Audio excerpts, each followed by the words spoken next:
Have you ever had this happen to you? The chain jumps off and all of the drivers get messed up.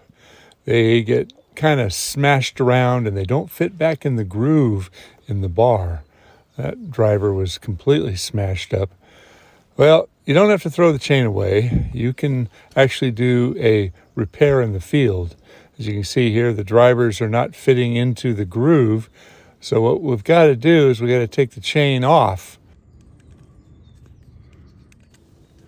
And then you can take a flat file and work these little problem areas and get it so that you can put the chain back into the bar.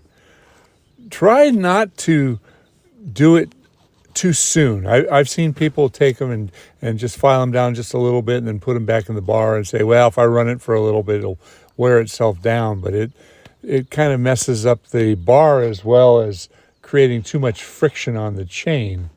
It's better to make it right.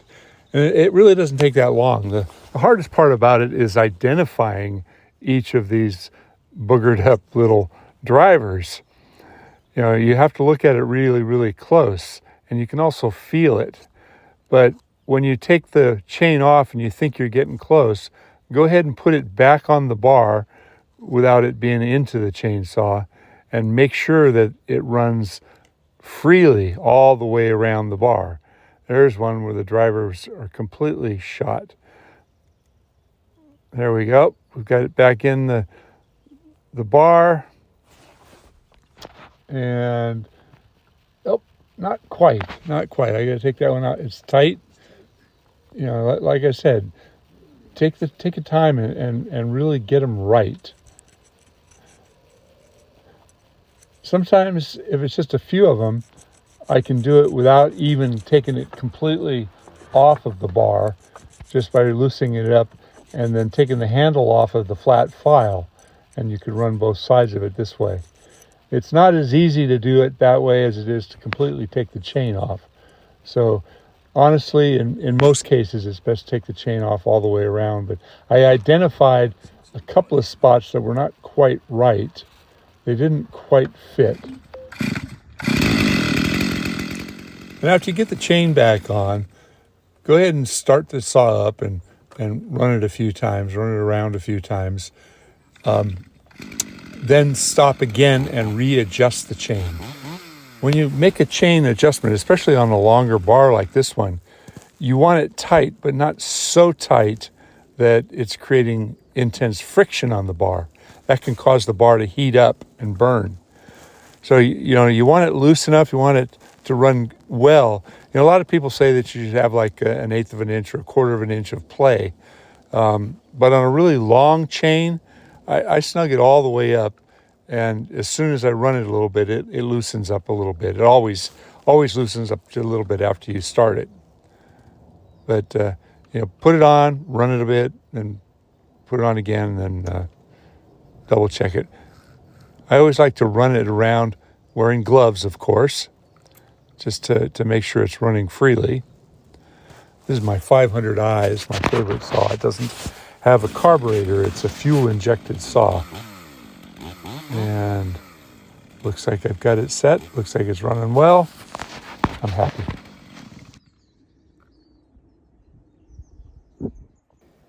Here's a sad story of a tree. This madrone is almost dead. The people just can't give up on it, though. It's only got a couple of little bits of life left on it. It's almost entirely gone, but it's a tree that goes through their deck. They've lived here a long, long time, and they just can't give up on it yet. I've told them many times, this tree's got to go. It's got to go. Oh, not yet, not yet. The birds land in the tree. Is it dangerous? Well, probably not. If there's a lot of decay at the base and the tree does topple, I guess it could damage the deck. It's got a little bit of life.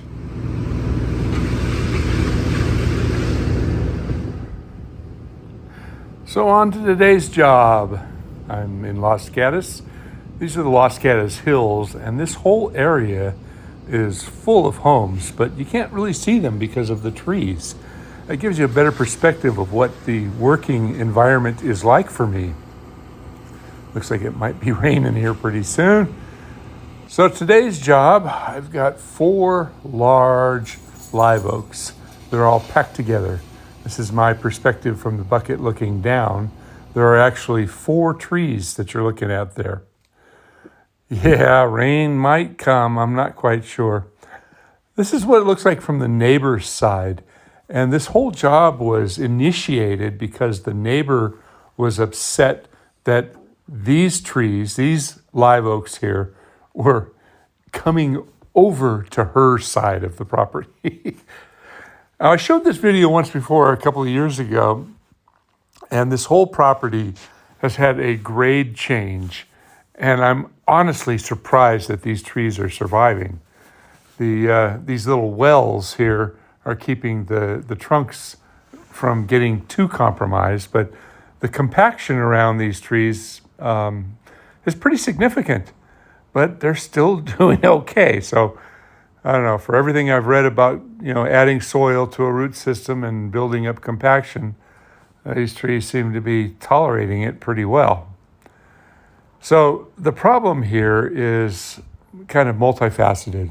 On the one hand, we've got branches that are sticking out over the road and the garbage trucks hit them, so we got to bring it back in. We've also got, the trees are coming together and they don't really like them hanging over the garage area, the driveway area, the parking area. Bear in mind that this is a species of tree that is highly susceptible to the acorn weevil. And when the acorn weevil gets into the acorns, they drip a sticky pitch for months during the heat of the summer. So in the parking area, that's a big problem. They're beautiful trees, and I really am enjoying this job because we're kind of sort of changing the environment for them. We're making it different, a little bit different. So I've got to push things back on this side because this neighbor doesn't like the oak trees impinging on her Japanese maple. That's her pride and joy. And actually, you know what I told her? I said, I was really impressed with this tree. It hasn't been butchered by a gardener. I even told her, I said that whoever's been working on this tree has been doing a really good job. I asked her who did it. And she says, I've had lots of different companies doing it over the years. She says, I tried using you guys once, but you were just too busy. I don't remember her. Anyway, here's another interesting little fact. The woman in the house where we're working is highly allergic to oak pollen. And the tree just got through blasting off an awful lot of pollen. So that's part of our cleanup, is getting everything back in shape. I want to show you this. This is what most people do with cleanup, with a rake. They push stuff. I've showed you this many times before, but if you don't try this, you're really shortchanging yourself. Take your pitchfork, drill some holes in a board that match the pitchfork pattern. Make it a lightweight board. This is just a piece of redwood. And now you've got a pusher that enables you to do things that you just can't do with a rake. I mean, look at that. I'm pushing mountains of brush, and it pushes acorns, it pushes liquid amber balls, it pushes olives, it pushes, just mountains and mountains of stuff. It speeds up my job immensely. And as you can see, I can pull with it as well as push with it. So this is a little tip that I'm going to give you guys out there. If you're in the business, try it. It doesn't take you very long, and you will thank me. I guarantee you will thank me. This tool is so amazing. So here's what it looks like at the end of the day. There's the separation in the driveway. I still left it full and green, but I had to bring it back in, got it out of that Japanese maple and brought it back in from the neighbors. So thanks for watching, and please subscribe if you're not subscribed, and leave me a comment. I always like the comments.